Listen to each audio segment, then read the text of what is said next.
Sisimulan natin ang ating adventure tonight on a totally different level. Literal na ibang level dahil ang dalawa nating guests kakasapo sa isang hamon to conquer their fear of heights. Good luck! Thank you! Thank you! Thank you po! Quiet po! 5, 4, 3, 2. Naniniwala ba kayong kapag mabaho ang pagkain siguradong masarap? I'm sure agree dyan yung mga mahilig sa bagoong, sa puro, tuyo o durian. Isama na rin sa listahan ang mahilig sa mabaho, ang gutom na bayawak sa kwentong amazing number 2. Tirador ng bulok na karne.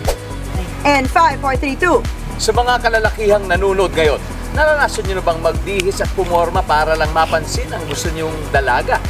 Pero ang ending, wala. Nga. Ang sakit nun, di ba? Ganyan ang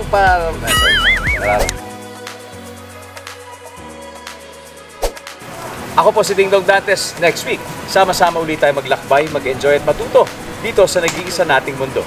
Amazing Earth! Kaya sa mga kapuso nating on the go, tutukan nyo ang live stream ng ating programa sa official accounts ng GMA Network, pati na rin sa YouTube at Facebook. At mag-comment din kayo sa ating mga kwentong amazing.